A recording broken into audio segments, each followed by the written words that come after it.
So, in today's video, it's a completely different topic to normal. In today's video, I'm going to be talking about my health condition, which is cystic fibrosis. Now, you might be wondering, why haven't I made a video on this previously? And the reason for that is there's other YouTubers out there that talk about cystic fibrosis, but it often feels like it dominates the person. When you start making videos about your health condition, people only think of you as your health condition. It sort of defines you, and I didn't want that to be the case for my YouTube channel, because my YouTube channel is about my hobbies. It's about lift surfing, it's about train surfing. Well, not train surfing anymore because YouTube doesn't allow it. But I wanted my channel to be about my hobbies. My health condition shouldn't define who I am. It's just a health condition. For example, when you're a child and you're like sitting in a circle and you pass the beanbag round between each child, everyone gets 30 seconds to introduce themselves. So first, Thomas gets the beanbag. Tell us about yourself, Thomas. Well, I like football, I like cars, I like playing golf.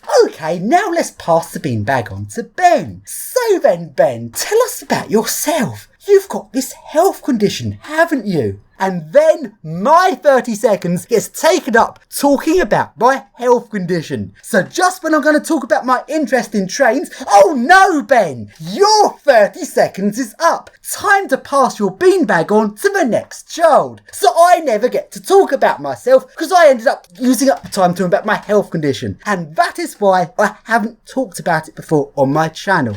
Until now. So in today's video, I'm going to make a full video explaining everything there is to know about cystic fibrosis. So, cystic fibrosis is a genetic condition. It's inherited from your parents. So someone can either not have cystic fibrosis, be a carrier where they don't have it but they have the gene, or they have it. Both your parents are carriers and you inherit both the bad gene from both your mum and dad, then you get cystic fibrosis. Now, one of the most visible things about it for me is the fact I have to take medication as I eat. So every time I eat food with fat in, I have to take tablets as I eat, and it is to what most people would see as a very large number of tablets. Even though to me that is normal, other people won't see it that way. So, for the next 10 minutes of this video, I'm now going to have a rant about what issues that variable dose medication has caused for me. Because it should not cause any issues. It's not complicated to have to take a medication where each time you take it, the dose you take is different depending on what you're eating and how much fat is in the food. So then, it's not the medication itself that causes any of the problems. It is not me taking the medication myself that causes the problems. The problems are purely to do with how other people seem to somehow have an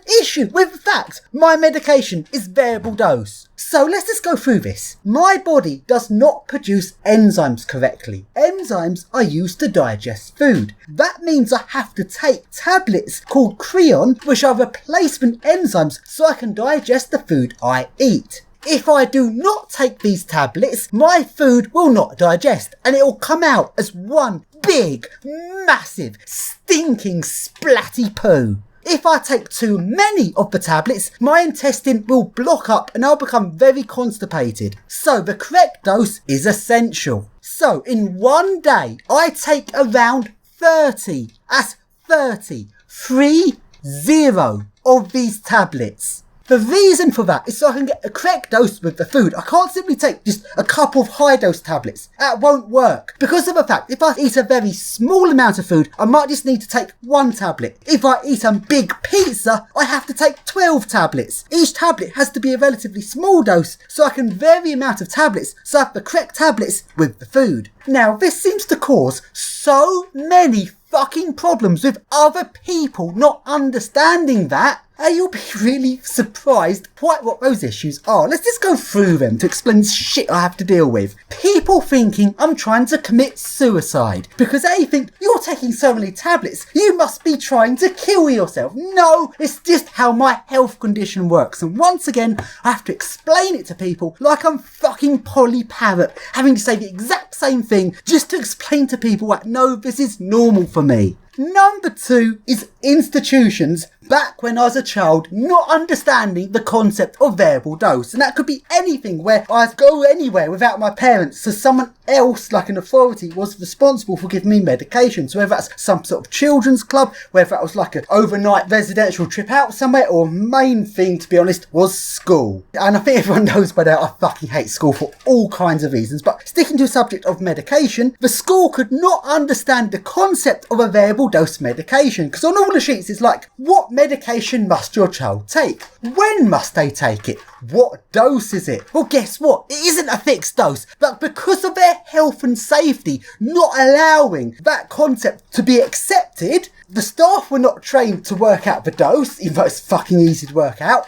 I knew the dose because I've been taking these tablets all my life, but no, the child can't be trusted, so they couldn't give me a variable dose. So what that meant was my mum had to make the exact same packed lunch for me. So every single day throughout my childhood at school, I had to eat the exact same food for my lunch just because the fucking school could not understand what a variable dose medication was. Now, the third issue was on the very rare occasion I wasn't able to eat my lunch properly. Either that day I felt really ill, or knowing how stupid schools are like, for some reason I'd run out of time so everyone didn't get enough time to eat at lunch. I hadn't managed to eat it all. I'd still be force-fed the 8 tablets had been written down for me on the medication sheet, even though I hadn't actually eaten all of my food, so giving me the full 8 tablets was giving me an overdose. But no, they still had to sign off I'd given me the medication, even though I shouldn't have been given it because I hadn't eaten. You heard that correctly. They endangered my health just so they could tick off their medication sheet so that they'd conform to their health and safety. Then, the fourth issue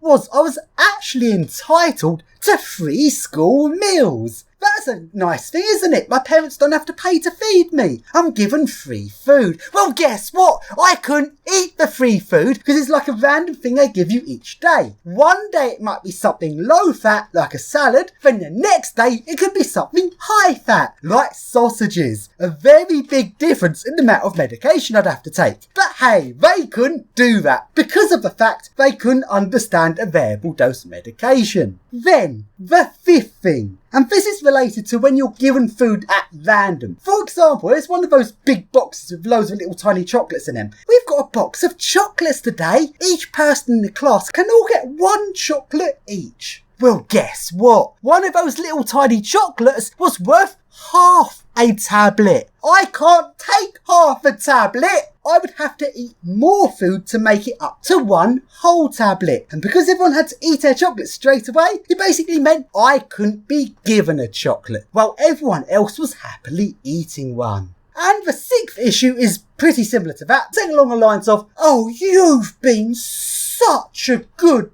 boy today. For your amazing behaviour, we're going to give you a special treat. We're going to give you a chocolate. And even if it was a full-size one, which would be like worth 2 tablets, they couldn't randomly give me 2 tablets. And the 7th issue was the tablets had to be kept in a secure place because apparently I couldn't be trusted with my medication because you can't trust the child to give themselves the correct dose. When it was actually the school that was not giving me the correct dose because of their health and safety didn't trust them to do it. The absolute irony of that. So it'd be one of those days where it's like, everyone eat your lunch nice and quickly because we've got a fun activity for you. Well, I had to first go off to find the member of staff that gives out the medication. That'd always take quite a long time. Eventually be given the medication, then have to go back to the lunchroom to eat my lunch. This meant I always finished my lunch after everyone else. And this is due to the fact my dose of medication can't be given in one go. I have to eat tablets spread out slowly through the course of the meal. This meant I had to keep going off to find the member of staff to be given more medication multiple times throughout the time I was eating, which took up a lot of time. So by the time I'd finished lunch, everyone else had already finished a long time before me. So whatever fun activity was after lunch, I always arrived at it later than everyone, so I had less time on the fun activity compared to everyone else. So now let's go more to the present day. To be honest, there's still issues around this variable dose medication in the modern day. So the 8th issue is when I've taken this medication and at a point just after I've taken it, I've been denied food, which actually endangers my safety. It'd be something along the lines of, hey, you can't eat your food here. This is a non-food location. But I've just taken 3 tablets. I have to eat. I cannot not eat at this point. Well, you have to then go outside. And if you go outside, you don't get re-entry back into the venue. So the money you've spent on your ticket has just gone in the bin. And you might be thinking, well, if I wasn't allowed to eat, why did I take the medication? Well, in the real world, these situations do turn up. Maybe I didn't realise I wasn't allowed to eat. Maybe I saw someone else eating. But these situations do turn up more often than you might think. And the 9th issue I want to talk about is access to water. Because the thing is, if you go into some of these restaurants, often the food is quite a good value, but they then overcharge on the drinks. So they entice you in with good value pizza, but you now have to pay lots of money for the water. I usually carry around a bottle of tap water with me, which I have to drink the tap water to take my medication. In the UK, I dare any restaurant to try and tell me I can't drink my bottle of tap water, because just imagine the lawsuit coming their way. And it hasn't actually happened in the UK, but abroad it has happened. Oi, you can't be drinking your own drinks in here, you have to buy our drinks. It'd be like €5 for a bottle of water. Well, I shouldn't have to pay at €5 because someone without my health condition could just eat their pizza without drinking any water, walk outside, then wash their food down, drinking a bottle of water afterwards. I can't do that because I have to take the tablets before and during I eat, but not after I eat. So I have to drink the water right there and then. This ultimately means I get kicked out of the restaurant and have to eat my pizza outside in the rain just because I have to take a medication and don't want to buy their overpriced drinks. And finally, the 10th issue is the fact that everyone always asks me about my medication. And I'm not saying that to criticise people. It's a good thing people are curious. I have no issues with people wondering why I have to take tablets. That's perfectly fine. It's just a bit frustrating after 100th person has asked me the exact same question. Like, it does feel like I'm repeating myself trying to explain it to people. And then you get the healthy nutters. The people say things like, oh, that's a lot of medication you're taking. Surely that can't be good for you. Why don't you take this natural herb instead and all your problems will be cured? Well, no, my medication is an enzyme. That herb is not an enzyme, so it's not going to fucking work, you thicko. But anyway, the point I'm trying to make is something as simple as a variable dose medication, which is something that shouldn't be complicated, yet it causes so many problems. So then, that is the rant over. Let's now move on to the second half of the video. Now in this part of the video, I'm going to talk through pretty much my entire medical history. Because hey, who doesn't love some juicy medical history of someone with a severe health condition? So anyway, if you're interested in cystic fibrosis and want to know what a daily life is like of someone with this condition, this pretty much explains what it's like. I'm going to go through the good, the bad, the complications and the diagnosis. Let's start off back when I was 0 years old. Back when I was born. And when I was born, I did not get diagnosed. Because unlike the modern day where every baby is tested for cystic fibrosis, back then things were done on like flowcharts and tick sheets. Is your baby coughing? Well, no, I was not coughing. So therefore, I was not diagnosed with cystic fibrosis.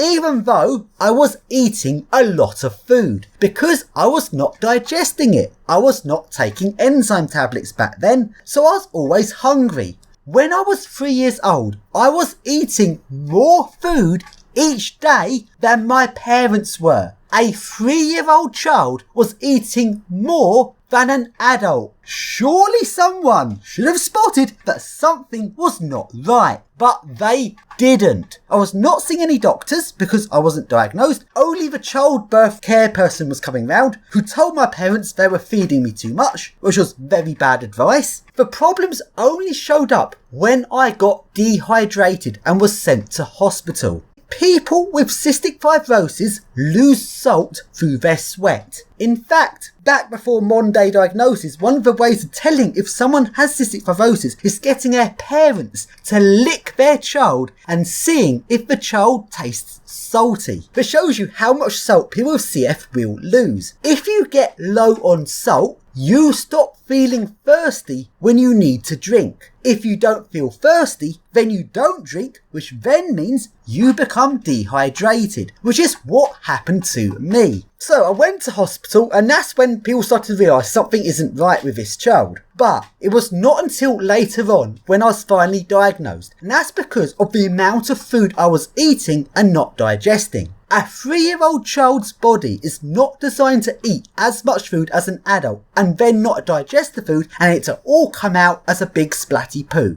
That is far much food turning into poo going through that child. And that amount of poo I was doing eventually led to my intestines becoming so sore and stretched that my intestine fell out of my bottom.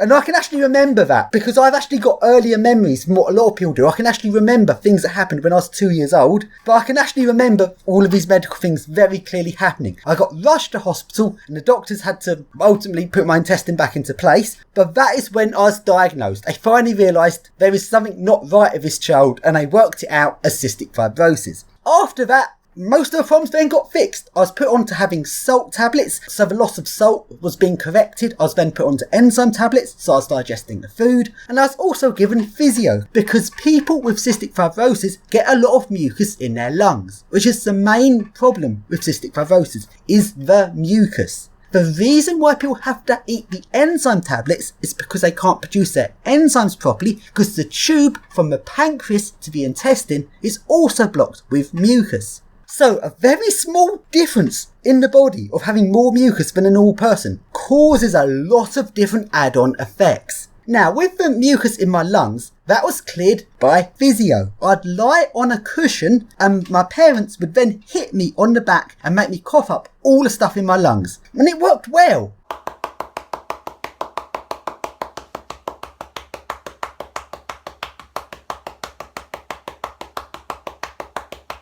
For the next few years, not that much happened. Occasionally, my poo went really splatty when I didn't have enough enzymes. A couple times, I got completely blocked up and constipated where I'd been given too many. But over the years, the correct dose was adjusted for the different food types I was eating until eventually it all sort of worked out. So then, moving on in my medical history, the next notable thing was around when I was 10 years old. Now, I talked about how I was getting mucus removed from my lungs. Parents had to whack me on the back so I'd cough up all that mucus. That worked quite well, but that changed. Not because of me, but because of some other child in the UK had an issue where they were puking up stomach acid, and that stomach acid had left them with acid burns in their throat. And all of a sudden, the doctors changed their opinion. This is dangerous. You must now stop patting your child on the back to make him cough up stuff. We've now got another method instead. And that method was the PEP system, which was utterly useless. It was literally just a thing you breathe through that restricts your airways. It just puts pressure when you're breathing. It'd be like a little dial and you have to breathe to the right pressure. You have to breathe just to a certain amount, so not too much, not too little. That did not make me cough up properly. Unlike the whacking me on the back, which worked perfectly, this PEP system wasn't making me cough up. I got a lot more chest infections after I switched to it. To be honest, I got really frustrated with it. I didn't like doing it. I had to concentrate to do it. Unlike when I was being whacked on the back where I just watched TV and let my parents get on with it, I now had to concentrate on this thing, which wasn't working.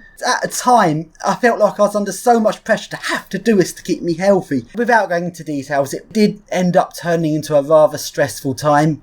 Sitting up nice and tall, elbows supported on the table, take a breath in through your PEP and blow out for about 3 to 4 seconds, keeping the blue toggle between the two lines or at a pressure of 10 to 20 centimeters of water pressure. In, 1, 1,000, 2, 1,000, 3, 1,000, 4, 1,000, down.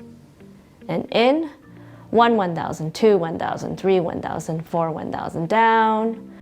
After performing 10 to 15 repetitions, take the PEP out of your mouth and pick up the cylinder piece and a tissue to perform some huffing. Now, the next thing worth talking about was when I was 11 years old, when I first got Pseudomonas. So let's now talk about the different bacteria that can infect people's lungs with cystic fibrosis. Because people with cystic fibrosis have more mucus in their lungs, they get bacteria infect that mucus. Bacteria which is normally innocent, like Staphylococcus, which is the one I mainly had. Staphylococcus is everywhere. You probably have it in your lungs. It doesn't affect you. You probably have it on your hands. You probably have it on your face. It's everywhere. But in the lungs of someone with cystic fibrosis, it breeds and creates an infection. The issue with that is you then are given antibiotics, usually starting with flucloxacillin. That kills off 99% of that Staphylococcus, but a little bit of it always comes back.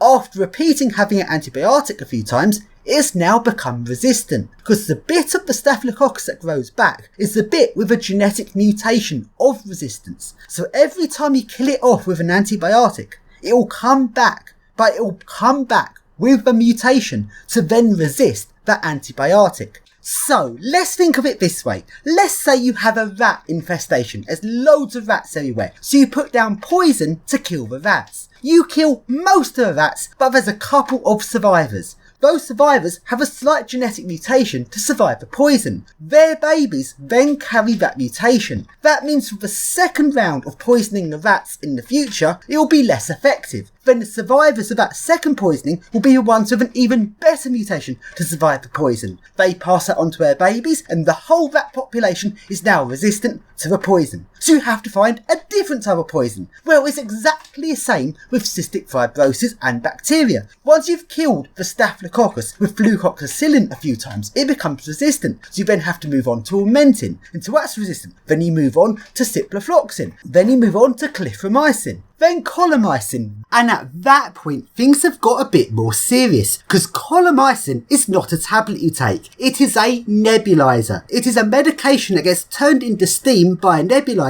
and then you breathe that in. That is a lot more time consuming than taking a tablet, plus you have to wash up the whole thing afterwards, so that also adds on a lot of time. But you can see from the fact you're having to use this bit of equipment to take the medication, but this is now a lot more serious than just taking a tablet. Then the strongest of all, tobramycin. But there is a finite limit of different types of antibiotic. Once you've run out of all of those and the bacteria is resistant to every single one, you are screwed.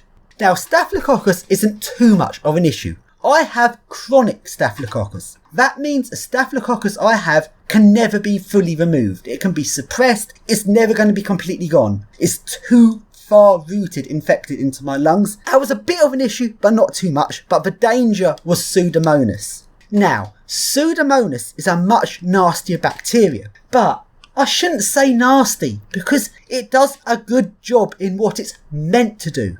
Pseudomonas turns poo into mud. It's one of the bacteria that decomposes human waste. If those bacteria didn't exist, the world would be full of poo. Just imagine London covered in shit. The only reason why London is not covered in shit is because of bacteria that break down the shit and turn it back to mud again. That's what makes the world function. The problem is this bacteria, which is an innocent bacteria, doing a good job, but when it enters my lungs, it infects my lungs. It goes wrong because of the fact there's mucus in my lungs. And the same process happens. I get put on an antibiotic, it kills off 99%, and then it comes back. And that is what kills people with cystic fibrosis. Because everything about this condition so far seems fairly tame, but as the infection slowly gets worse and worse and more resistant. And once you've run out of antibiotics, you've got nothing left to kill the bacteria, then it's just going to take over your lungs to a point where you can't breathe and you die. That's what kills people. Now, when I was 11 years old, at my school, yet again, it's school causing all the fucking problems, there was a massive sewage leak. People have been chucking things down the toilet like I always do. Sewage leaked all over the school, but we had to walk through it. We were forced to walk through this sewage. I got sewage all over me. Hey, a bit of sewage won't harm you. Well, it does when you got cystic fibrosis. I got Pseudomonas. That's when I first had to have IVs. So that's antibiotics that's injected rather than given as a tablet. So many things went wrong when I first was given IVs. The amount of mistakes made genuinely was scary.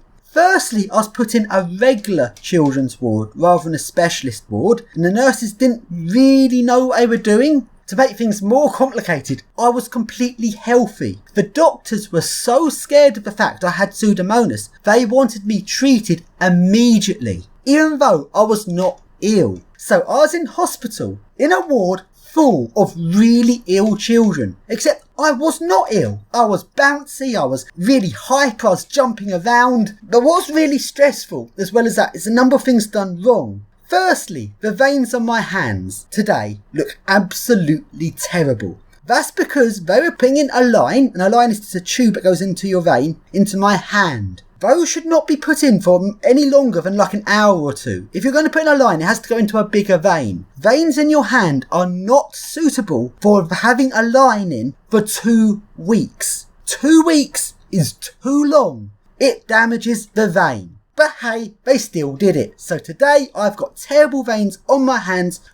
Also, the nurses didn't know how to give the IV antibiotics. They're used to just pushing them through on a syringe. Tobramycin, the antibiotic I was on, was not safe to be pushed through. It had to be given over an hour on a drip. But because the nurses didn't know that, they tried to push it through within 10 seconds, which made me faint. And after that bad experience, that ultimately traumatised me quite a bit about hospitals. After that, I'd IVs every year or so, because at that point, I'd now had Pseudomonas for the first time. That Pseudomonas is never fully got rid of, so it kept coming back. So that is the start of deterioration of the lungs for someone with cystic fibrosis. One of the most important things with people with cystic fibrosis is you cannot meet another person with cystic fibrosis, because you're going to share bacteria with resistance. Because each person's bacteria is effectively unique to them. You are creating subspecies.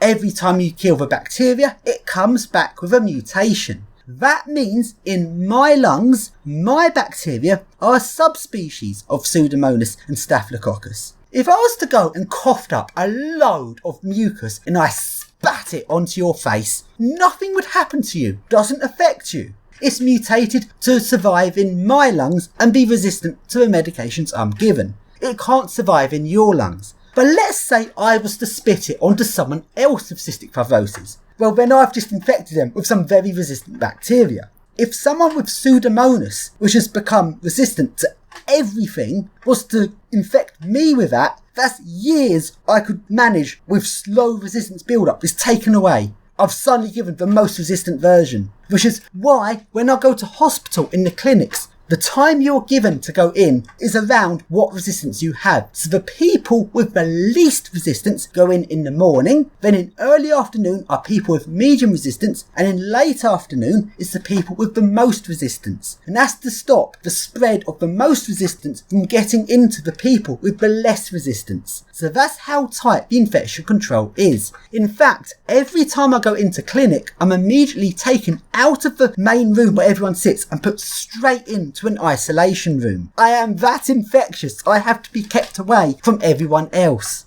So then, another thing I'd like to talk about is how the quality of my treatment and care in hospital improved massively over the years. So going back to when I was a child, the very first time I had IVs in Medway Hospital Children's Ward, the quality of care was not good there. The nurses did not know what they were doing because they were not specialists in the subject, and so many mistakes were made. But over the years, due to campaigning by the Cystic Fibrosis Trust charity, things got a lot better. On the third time I went in for IVs, rather than going to Medway Hospital, I was sent to King's College Hospital in London, which is a large major hospital with much better facilities. Initially, I was sent into the Tower Wing, where there was a dedicated cystic fibrosis unit, meaning all of the staff there were familiar with cystic fibrosis, so the quality of care improved massively. Every patient had a separate room, which was a big improvement, but everyone had to share a bathroom, and the Cystic Fibrosis Trust charity was not happy with that, and due to their campaigning, the Cystic Fibrosis unit got moved to the modern Jubilee Wing, which is a state-of-the-art, modern, clean part of the hospital. I was actually given a private room with an ensuite bathroom. It was like us in a private hospital. It was like us in a luxury hotel, and was being treated like I was a paying private patient, even though I was just going in for free. the level of service did get better over time as they were learning from their previous mistakes. For example, using ultrasound to put the IV line into a deep vein in my upper arm, where normally the IV line goes in at a small vein that's visible near the surface of the skin, but those small veins irritate easily. With ultrasound, you put the IV line straight into a deep vein, so it never has to go through the shallow one, meaning the veins don't stretch and damage. But what really improved things was later on, they introduced IVs at home. Because they had large numbers of patients needing IVs, it costs a lot of money to keep people in hospital. Plus, the people with cystic fibrosis do not like being in hospital. So the logical way forward was to allow people to do IVs themselves from the comfort of their own home. Especially in situations where it wasn't like a major hospital visit, but more of like a routine bit of treatment that IVs had become. You might as well just do it at home. You don't need to be in hospital to do that. Another issue worth talking about with cystic fibrosis is what happened when I was 18 years old. The handover from paediatric doctors to adult doctors. Why? Why is that even a thing? Cystic fibrosis is pretty much the same if you're a child or an adult. So why have one set of doctors for the children and one set of doctors for the adults? It is tradition. A tradition that is harmful. Because when I got changed to the adult doctors team, for no fault of them, but my level of care went downhill. And that's simply because they didn't know me. The children's team had been looking after me from when I was 3 years old to 18. They knew everything about me and gave me the best treatment. The adult team, for no fault of their own, didn't know anything about me. So they weren't able to give me as good treatment. And that is a serious issue for people with cystic fibrosis. It's well known that people deteriorate when they hand over from the child's team to the adult's team. I don't feel there should be a handover. There should be one cystic fibrosis team for all ages. The handover is unnecessary. Now the next thing worth talking about is when Orkambi came out. Orkambi is medication which is almost a cure but not quite a cure for cystic fibrosis. It only cures the lung issues, not the intestine issues, so I still have to take all of the medication for eating food.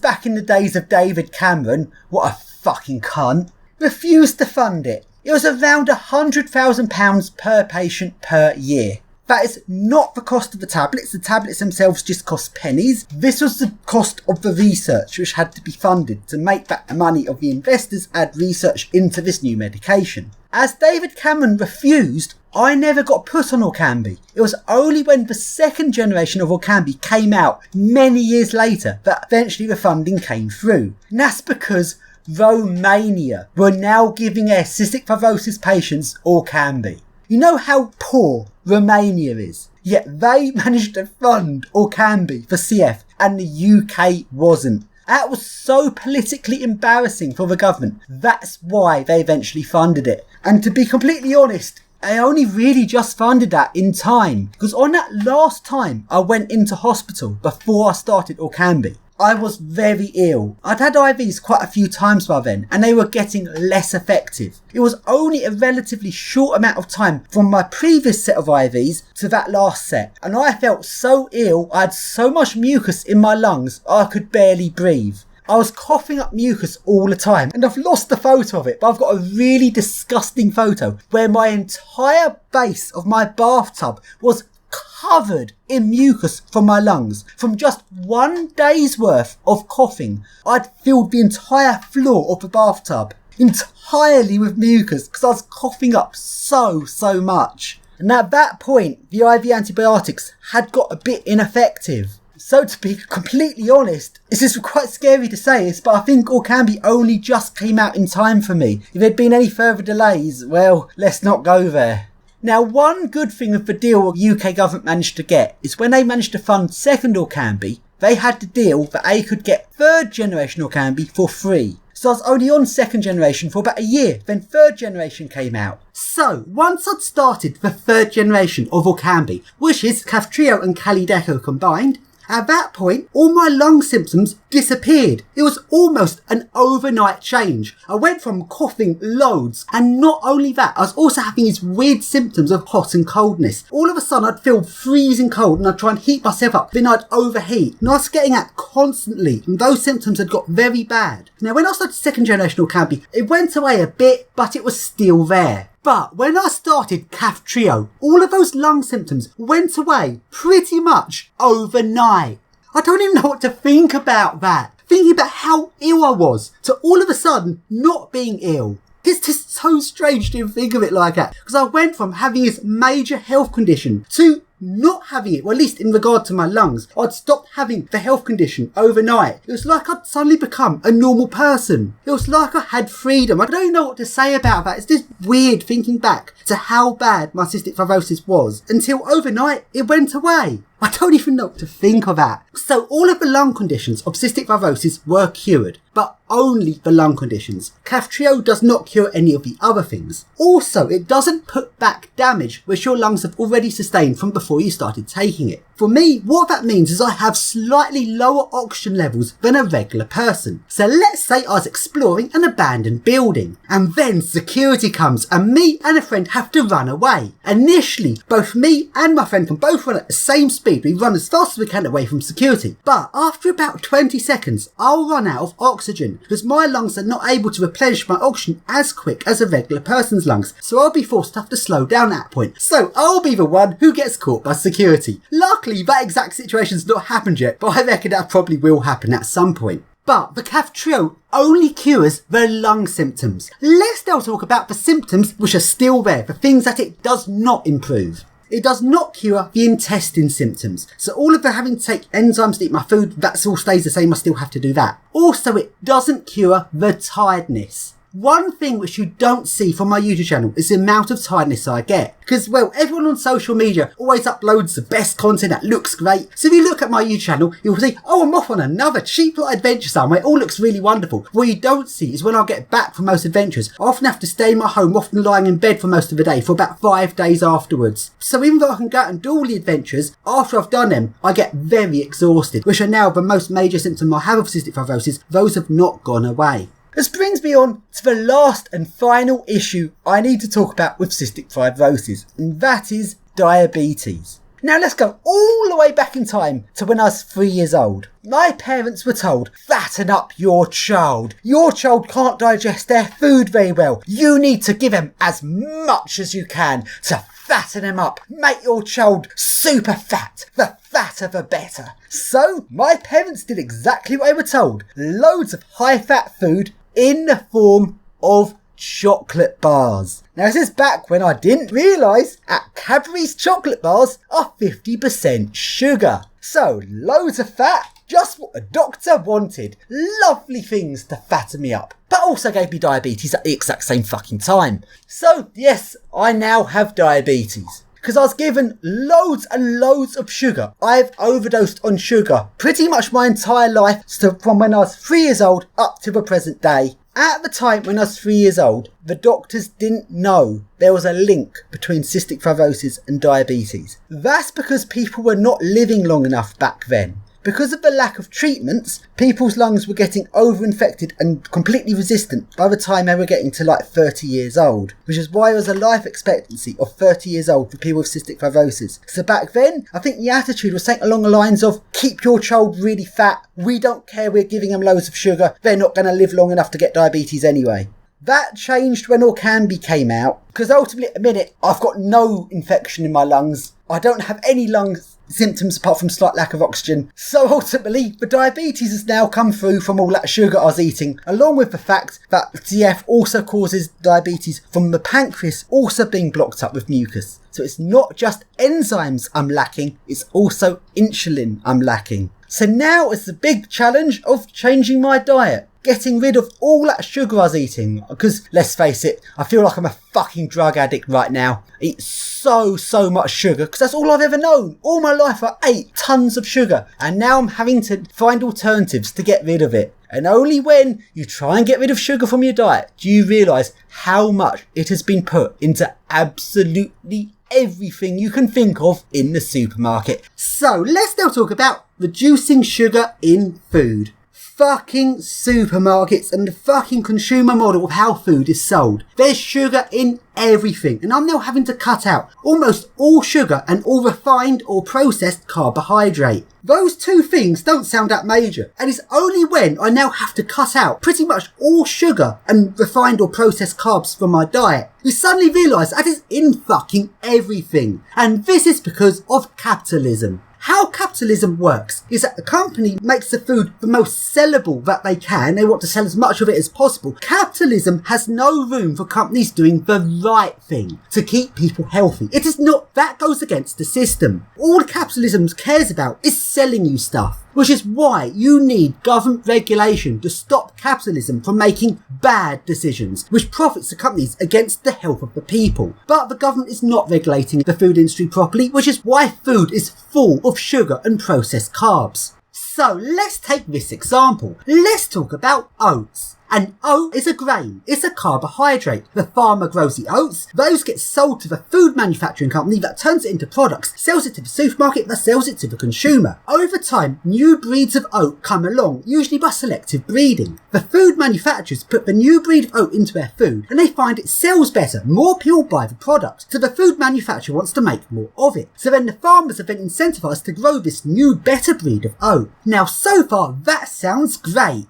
The problem is, these new tastier breeds of oat have a higher glycemic index. They turn to sugar faster. So the entire cycle means the glycemic index of the oat increases over time. As the consumers prefer to buy products with the better tasting oats, then the food manufacturer then breeds even higher glycemic index oats, and the cycle repeats, making the food higher and higher glycemic index, which is not good for the consumer. The food companies do not care about the health of their consumers. They couldn't give a shit about it. All they care is about selling products. But it gets even worse than that. As the food companies also process the oats, they refine them. They strip the oats of its bran, which makes the glycemic index even higher. All products with oats in have refined oats, unless it specifically says whole grain. And to be honest, most of the oat bars and stuff you see is all refined oats. It is not good. Then, what makes it even worse is the food companies put sugar in oat products. Let's say a granola. It says granola on it. It's supposed to be healthy.